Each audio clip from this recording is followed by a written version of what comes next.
میرے آقا علیہ الصلوۃ والسلام کے غلام نے پوچھا یا رسول اللہ صلی اللہ علیہ وسلم کیڑے غلام صوبان رضی اللہ تعالیٰ عنہ نے کہ یا رسول اللہ صلی اللہ علیہ وسلم یہ محبت کی بات سنا رہی ہوں میں کہ سونے اج اسی تواڈے دیدار کرنے ہیں، تواڈی محفل دے اندر رہنے ہیں، تواڈی صحبت وچ رہنے ہیں۔ آقا دنیا تو ہر ایک نے چلا جانا ہے، دنیا تو موت دا ذائقہ چکھتے اللہ تعالیٰ دی بارگاہ دے وچ جانا ہے۔ وہ تو ہاتھ چہرے والے واللیل دی زلفاں والے اے پیارے تواڈا بہت بڑا اعلیٰ مقام ہے، امام الانبیاء ہو، اور قیامت والے دن بھی اللہ پاک نے تمہیں بہت بڑا اعلیٰ مقام عطا فرمایا ہے۔ تو اج اسی تواڈی صحبت کے اندر ہیں، تواڈا دیدار کرنے ہیں، کیا قیامت والے دن بھی تواڈا ساتھ نصیب ہوئے گا؟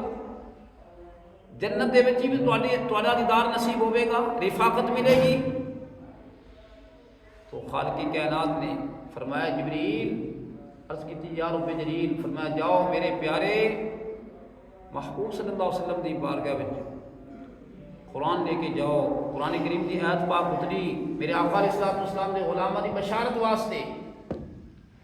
اللہ پاک نے فرمایا من یطع اللہ، جو شخص اللہ تعالیٰ دی اطاعت کرتا ہے، والرسول، اور اس نے رسول حضرت محمد مصطفیٰ صلی اللہ علیہ وسلم دی اطاعت کرتا ہے، فاولئک مع الذین انعم اللہ علیہم من النبیین والصدیقین والشہداء والصالحین وحسن اولئک رفیقا۔ اللہ کریم فرماتا ہے انہوں چار گروہاں دا ساتھ نصیب ہوئے گا،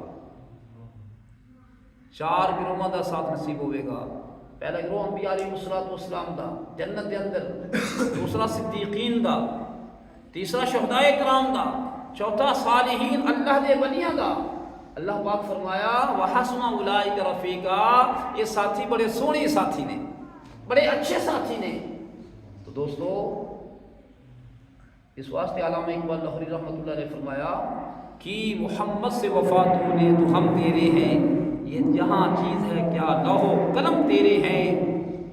یعنی رسول اللہ صلی اللہ علیہ وسلم کے سچے سچے غلام بن جائیے، سونے محبوب صلی اللہ علیہ وسلم کے غلامہ دے غلام بن جائیے، تو اللہ پاک پاکیزہ زندگی عطا فرمائے گا اور جنت میں ساتھ نصیب فرمائے گا۔ وآخر دعوانا ان الحمد